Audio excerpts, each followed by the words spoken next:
Anyways, allegations of politically motivated hacking may have caused chaos ahead of the French and American elections. However, there are a whole host of companies which are looking to capitalize on the increasing threat of cybercrime. Shares in Israeli security software provider Check Point, they've jumped 25% since the start of the year as companies and government bodies alike bolster their cyber defenses. And I'm glad we're now joined by Amnon Bar-Lev, the president of Check Point. Is there any way that government and political parties can actually defend themselves against these sort of cyber threats? Well, it's a process. There's no like one solution to solve the problem. Technology is controlling our lives, so it's everywhere. But I think the problem with government is that they don't see the same level of protection they're supposed to provide to the citizens as they do on physical attack. Think about the fact that when there is some kind of a physical confrontation, they have armies and police, and they will go out there and solve the problems. But actually today, government do not have any cyber soldier. So you're saying the governments nowadays, they're woefully underprepared when it comes to cyber attacks? I think so. As we saw in the case of France, as we saw in the case of the DNC. I think we saw a very little of things because cyber is underground attack that continue to happen, and we don't know about them. It's unlike, again, physical confrontation. So government start with regulation, and they're building some kind of a more cyber security approaches and philosophy, but they need to go to be much more practical, create their own system that can actually block things when they happen. It sounds easier said than done, to be honest. I mean, just in practical terms, what should the Macron camp, what should the DNC have done as soon as they saw that cyber threat? Or by that point, is it way too late to act against it? Yeah, it's way, way too late. This is now became more of a reaction and remediation of things that happen. I think the most important principle in cyber is the ability to block things before they happen and not after. So the fact that somebody already penetrated the systems and took stuff, afterwards it became so much more difficult. And so the idea is to solve things before they happen.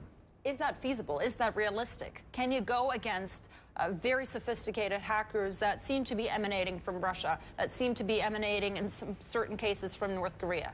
So from our experience, to be fair, about 80 to 90% of the attack are not that sophisticated. In many cases, people do not put the most basic controls that they're supposed to put into the system. They don't patch their systems, they have a flat network, they have a couple of things that they need to totally change in their behavior in order to protect them. So if I would just do the 20% of what they need, they will get 80% of the security that they deserve. You say in your notes that enterprise spending on security is expected to grow at 42% compound annually to $34 billion globally by 2018. So we're talking about enterprises here. What about governments, though? What are the numbers there? So government do invest in local places to protect their own network. But I think that besides their own network, they have the whole country. And they need to take that approach. That's supposed to be the next step, moving from just regulation into building system, protecting critical infrastructure. What will happen if tomorrow morning there will not be electricity, water, transportation? Just think about that. And it happens before. It's happened in different places on earth, from Brazil to Ukraine and others. And this is the responsibility for government to help to protect the nations, not the enterprise, not the private sector, but the public sector. Are you increasingly getting, let's say, requests from the government sector to actually work on this, given that they realize, hey, we need to do much more about protecting ourselves, protecting our sectors? Is it not just the enterprise sector that's contacting you? So it's mostly the enterprise sectors, but governments start building, again, more and more system and operation in order to do something there. As you said before, it's a very complicated problem. It's a very political problem. It's a compound of problem about privacy, as well as location and where they're going to put the stuff. So, but I think it will be there. It must be there.